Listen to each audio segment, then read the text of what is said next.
कैमूर की इस पावन भूमि पर चारों दिशाओं से आशीर्वाद बरसता है। मां विंध्यवासिनी, मां तारा चंडी, मां तुतला भवानी,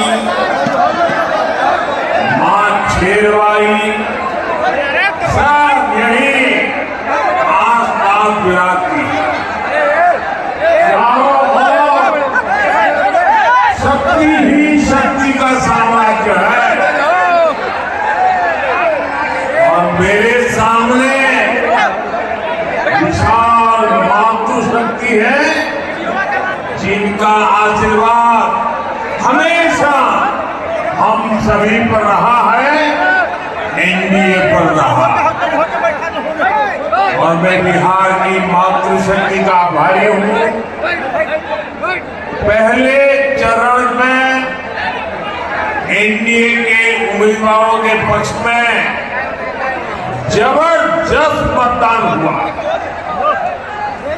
अब कैमूर की बारी है, अब रोहतास की बारी है।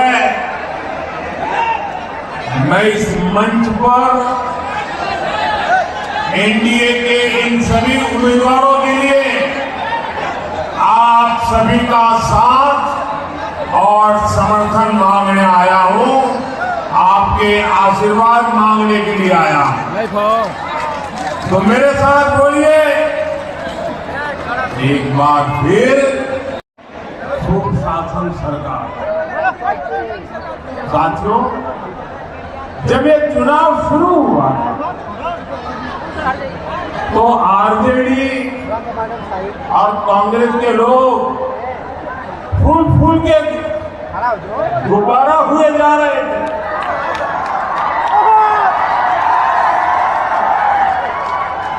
और आरजेडी और कांग्रेस के नामदार आसमान पर पहुंच चुके थे।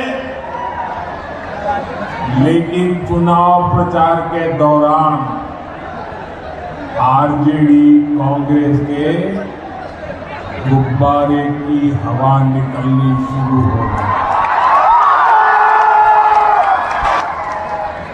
और कल पहले चरण के बाद इनका गुब्बारा पूरी तरह फूट गया है। अब तो आरजेडी कांग्रेस का इकोसिस्टम उनके समर्थक भी कह रहे हैं फिर एक बार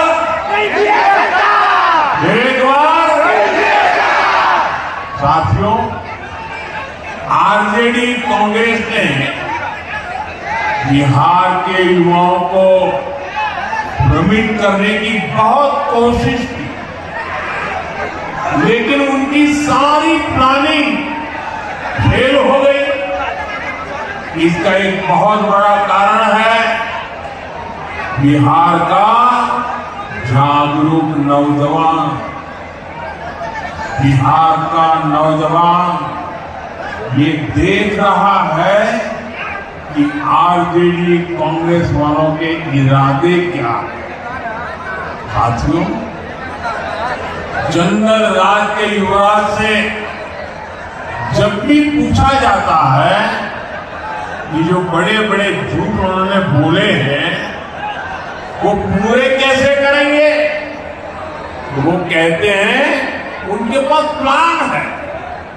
और जब पूछा जाता है भी बताओ प्लान क्या है, तो उनके मुंह में दही जम जाता है, मुंह पे ताला लग जाता है,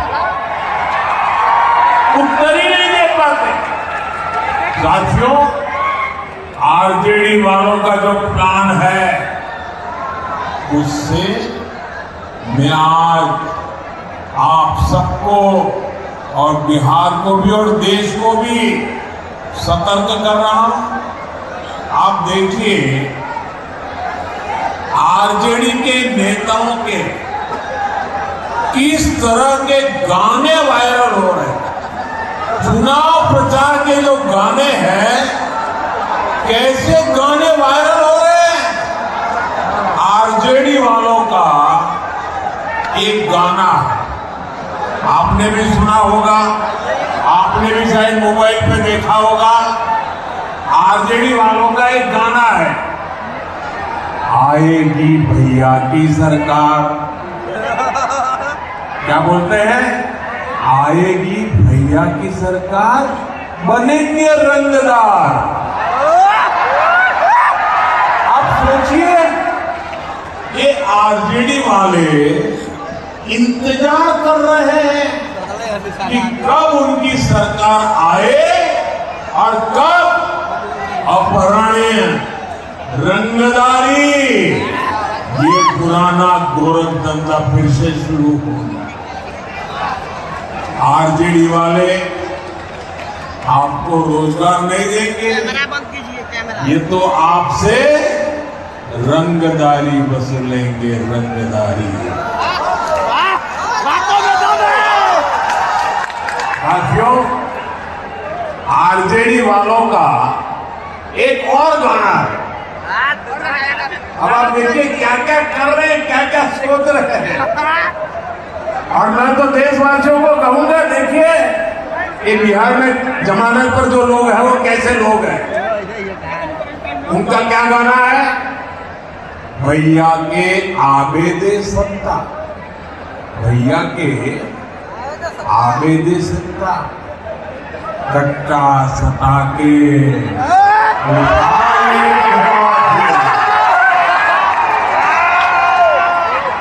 आप अंदाजा लगा सकते हैं। ये जंगल राज वाले सरकार में वापसी के लिए लोग इतने बेचैन हैं। इन्हें जनता की सेवा नहीं करनी, इन्हें जनता को कट्टा दिखाकर लूटना है, लूटना है। उन्हें घर से उठवा लेना है। साथियों, आरजेडी का एक और गाना चल रहा है। बताओ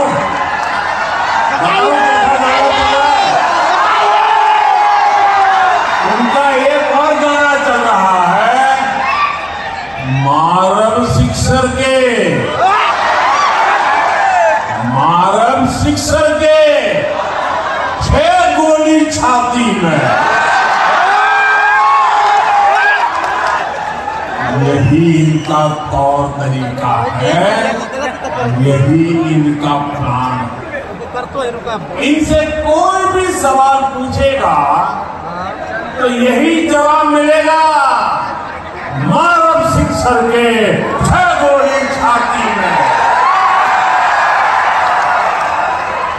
साथियों, यही जंगल राज की आहट है। ये बहनों बेटियों को, गरीब, दलित, महादलित, पिछड़े, अति पिछड़े समाज के लोगों को ये डराने का प्रयास है, भय पैदा करने का खेल है इनका। साथियों, जंगल राज वाले कभी भी कोई निर्माण कर ही नहीं सकते। वे तो बर्बादी और बदहाली के प्रतीक है। इनकी करतूतें देखनी हो तो डालमिया नगर में दिखती है। रोहतास के लोग इस बात को अच्छी तरह जानते हैं। साथ ही आप तस्वीर लाए हैं, मैं मेरी टीम को कहता हूं ले लेते हैं, लेकिन आप तस्वीर ऊपर करते पीछे दिखता नहीं। मैं आपका आभारी हूं, आप ले आए हैं।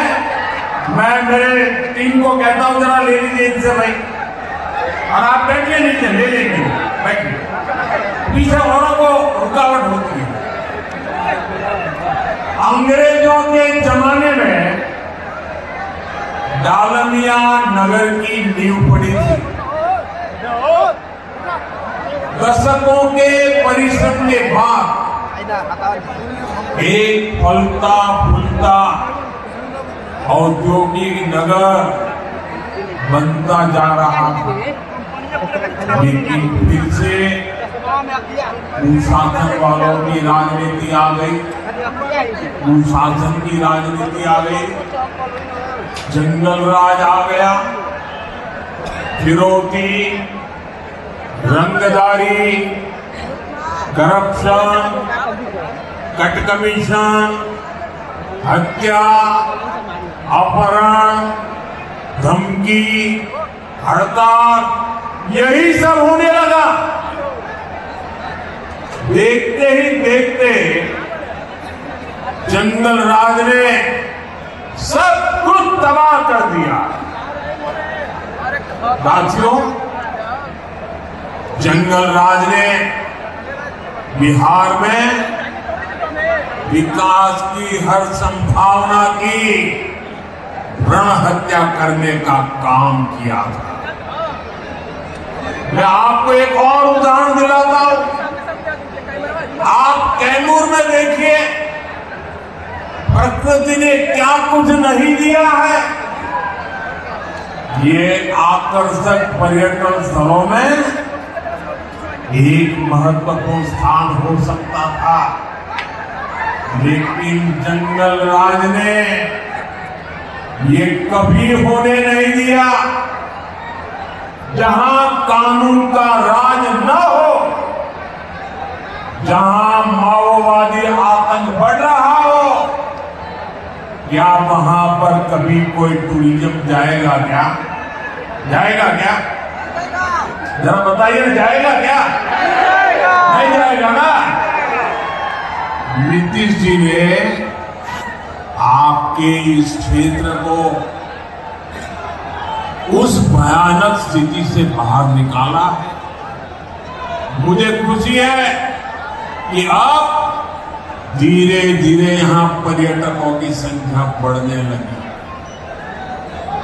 जिस करकटगढ़ वाटरफॉल, उस वाटरफॉल के आसपास माओवादी आतंक का खौफ होता था, आज वहां पर्यटकों की रौनक रहती है।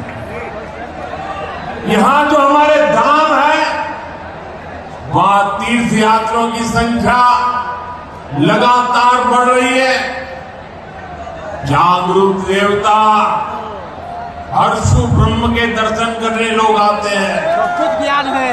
आज यहां नक्सलवाद, माओवादी आतंक दम तोड़ रहा है। साथियों, यहां उद्योगों और पर्यटन की जो संभावनाएं बनी है, इसका हमें और तेजी से विस्तार करना है। देश विदेश से लोग यहां बिहार में पूंजी लगाने के लिए तैयार है। बस उन्हें लालटेन, पंजे और लाल झंडे की तस्वीर भी नहीं दिखनी चाहिए। अगर दिख गई तो दरवाजे से लौट जाएंगे। इसलिए हमें संकल्प लेना है, हमें बिहार को जंगल राज से दूर रखना है। साथियों, बिहार के इस चुनाव में एक बहुत ही खास बात हुई। इस चुनाव ने कांग्रेस आरजेडी के बीच लड़ाई को सबके सामने ला दिया। कांग्रेस आरजेडी की ये जो दीवार है ना, ये टूट चुकी है। और कांग्रेस आरजेडी की टूटी दीवार पर ये लोग चाहे जितना पलस्तर कर लें, अब दोनों पार्टियों के बीच खाई गहरी होती जा रही है। पलस्तर से काम चलने वाला नहीं है। आप देखिए, इस क्षेत्र में भी कांग्रेस के नामदार ने रैलियां की, लेकिन पटना के नामदार का नाम नहीं लिया।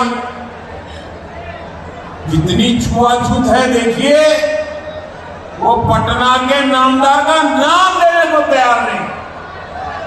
कांग्रेस के नामदार दुनिया जहां की कहानियां कहते रहते हैं,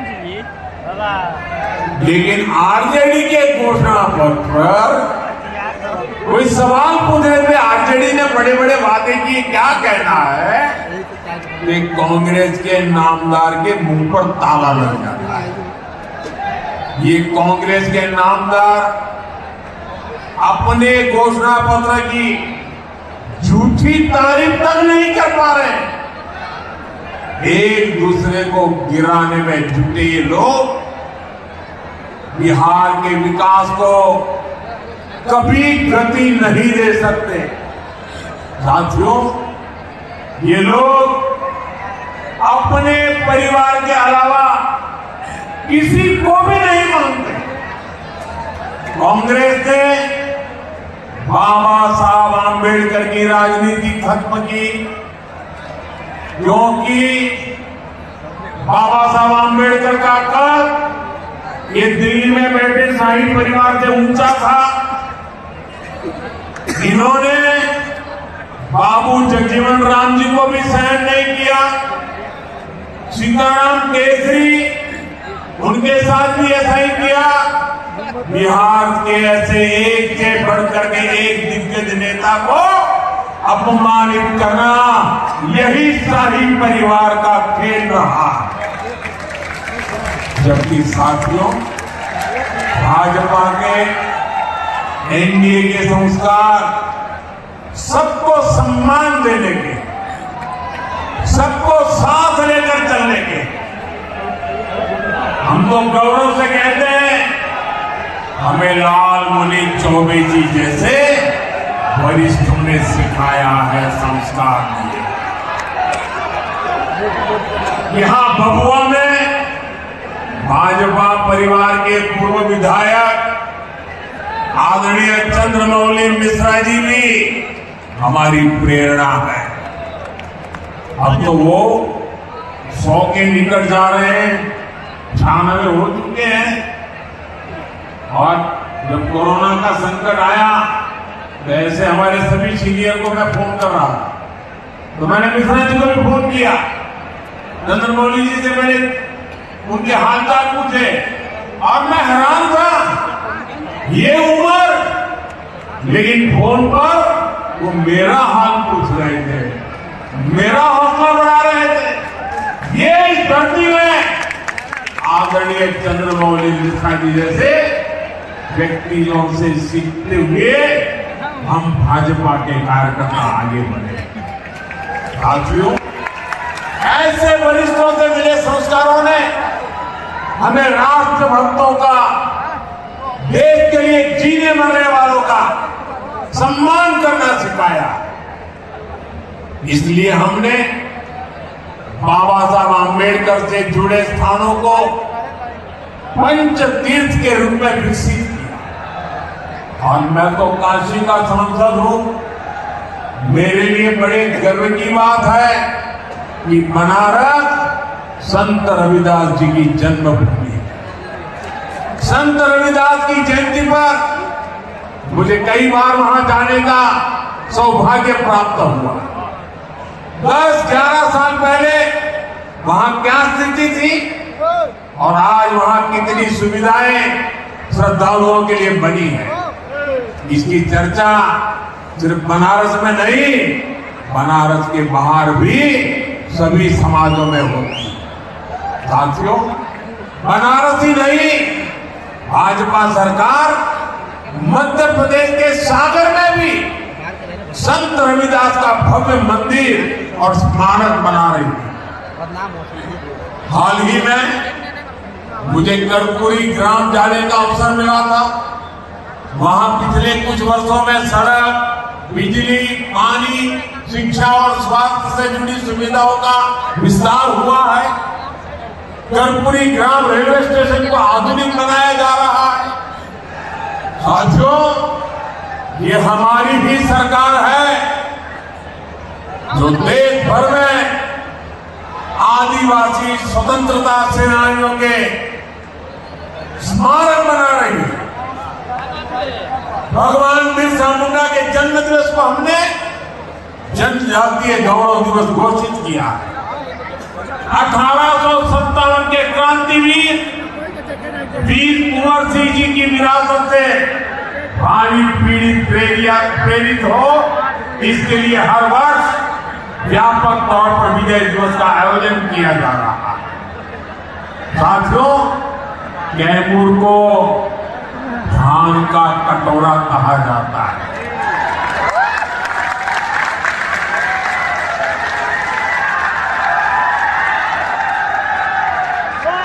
और हमारे बबुआ के मोगरी चावल की मांग दुनिया भर में हो रही है।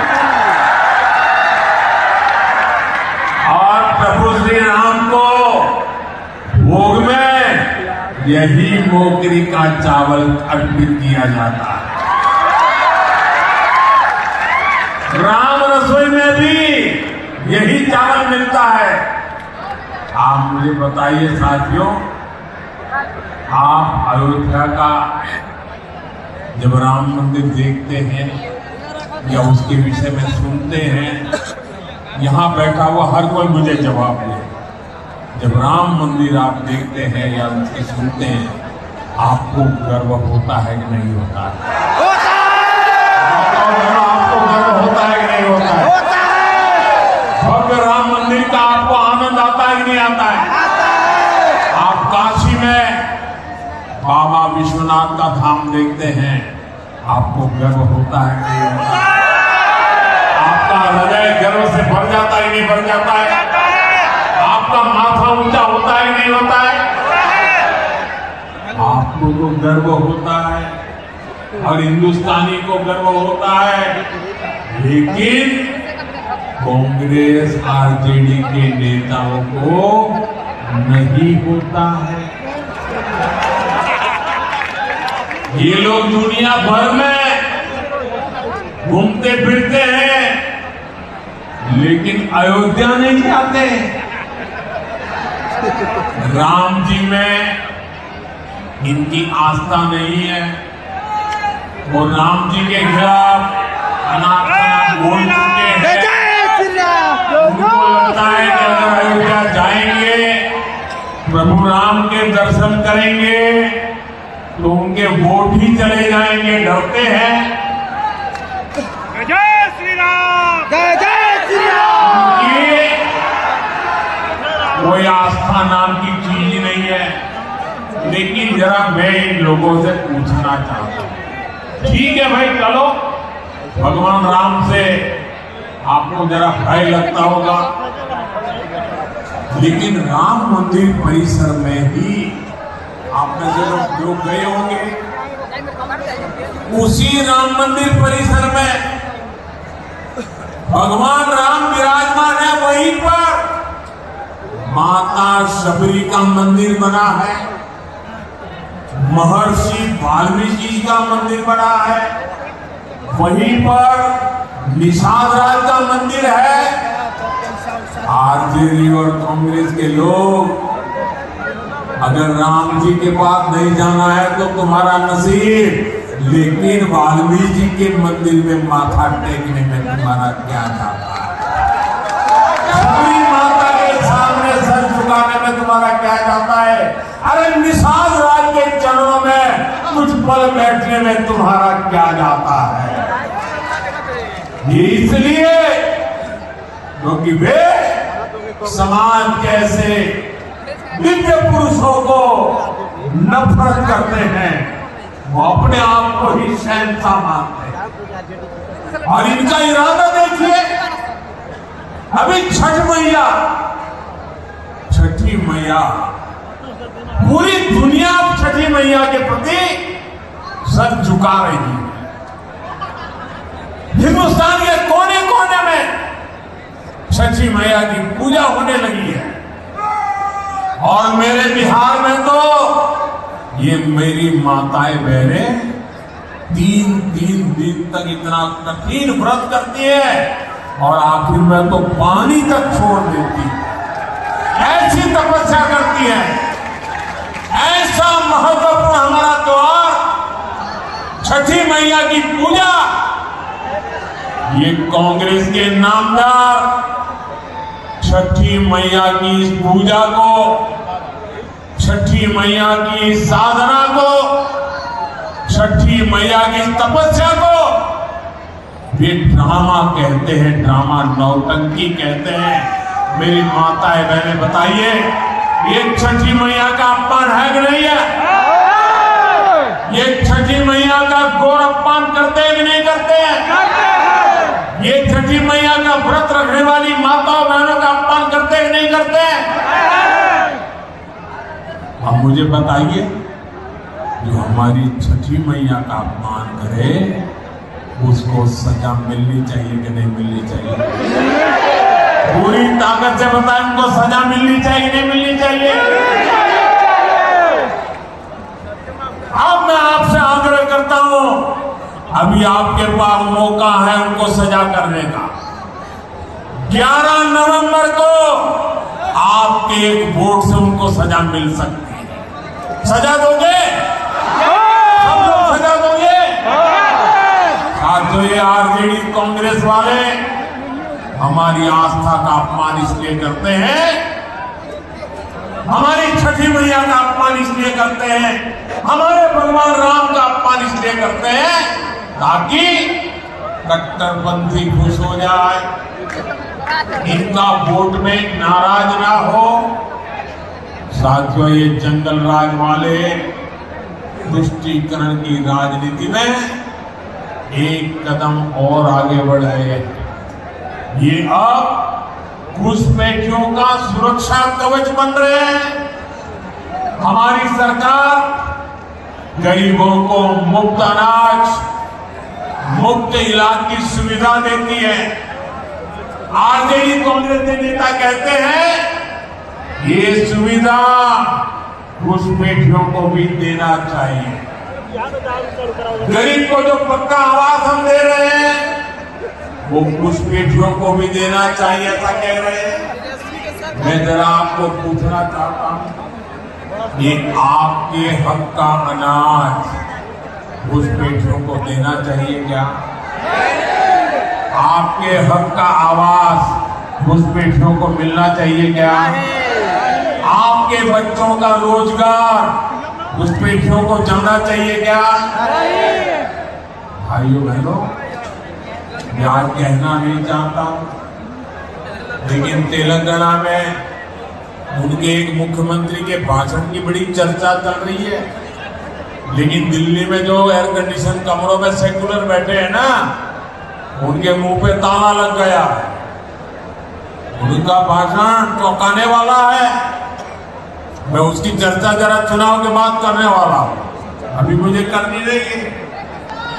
लेकिन मैं आपसे कहना चाहता हूं, मैं आपको जगाने आया हूं, मैं आपको चेताने आया हूं। इनको, ये कांग्रेस आरजेडी जंगल राज वालों को गलती से भी वोट गया, गलती से भी, तो एक पिछले दरवाजे से घुसपैठियों को भारत की नागरिकता दे देंगे। फिर आदिवासियों के खेतों में, महादलितों, अति पिछड़ों के टोलों में घुसपैठियों का ही बोलबाला होगा। इसलिए मेरी एक बात गांठ बांध लीजिए, आपका एक वोट घुसपैठियों को रोकेगा। आपका एक वोट आपकी पहचान की रक्षा करेगा। साथियों, नरेंद्र और नीतीश की जोड़ी ने बीते वर्षों में यहां रोड, रेल, बिजली, पानी हर प्रकार की सुविधाएं पहुंचाई है। अब इस जोड़ी को और मजबूत करना। पीएम किसान सम्मान निधि के तहत किसानों को अभी 6,000 रुपये मिलते हैं। बिहार में फिर से सरकार बनाने पर 3,000 रुपया और अतिरिक्त मिलने वाले हैं, यानी कुल 9,000 रुपया मिलेंगे। मछली पालकों के लिए भी पीएम मत्स्य संपदा योजना चल रही है। केंद्र सरकार मछली पालकों को किसान क्रेडिट कार्ड दे रही है। अब एनडीए ने मछुआरे साथियों के लिए जुब्बा सहनी जी के नाम पर नई योजना बनाने का फैसला किया। इसके तहत मछली के काम से जुड़े परिवारों को भी 9,000 रुपये दिए जाएंगे। साथियों, डबल इंजन सरकार का बहुत अधिक फायदा हमारी बहनों बेटियों को हो रहा है। हमारी सरकार ने बेटियों के लिए सेना ने नए अवसरों के दरवाजे खोले। सैनिक स्कूलों में अब बेटियों की पढ़ाई कर रही है। यहाँ नीतीश जी की सरकार ने बेटियों को नौकरियों में आरक्षण दिया है। मोदी का मिशन है कि बिहार की लाखों बहनें लखपति दीदी बने। नीतीश जी की सरकार ने भी जीविका दीदियों के रूप में बहनों को और सशक्त किया है। साथियों, आजकल चारों ओर मुख्यमंत्री महिला रोजगार योजना की चर्चा है। अभी तक 1,40,00,000 बहनों के बैंक खाते में 10-10 हजार रुपए जमा हो चुके हैं। एनडीए ने घोषणा की है कि फिर से सरकार बनने के बाद इस योजना का और विस्तार किया जाएगा। साथियों, बिहार आज विकास की नई गाथा लिख रहा है। अब ये रफ्तार रुकनी नहीं चाहिए। आपको खुद भी मतदान करना है और जो साथी त्योहार मनाने के लिए गांव आए हैं उनको भी कहना है कि वोट डालकर ही वापस लौटे। याद रखिएगा, जब हम एक एक बूथ जीतेंगे तभी चुनाव जीतेंगे। जो बूथ जीतेगा वो चुनाव जीतेगा। एक बार फिर मैं अपने इन साथियों के लिए, मेरे सभी उम्मीदवारों से मैं थोड़ा आग्रह करता हूं, आगे आ जाइए। बस इतना ही रहेगा तो रहेगा। मैं मेरे इन सभी साथियों से उनके लिए आपसे आशीर्वाद मांगने आया हूं। इन सबको विजय बनाइए। मेरे साथ बोलिए, भारत माता की, भारत माता की, भारत माता की, वंदे वंदे वंदे। बहुत बहुत धन्यवाद।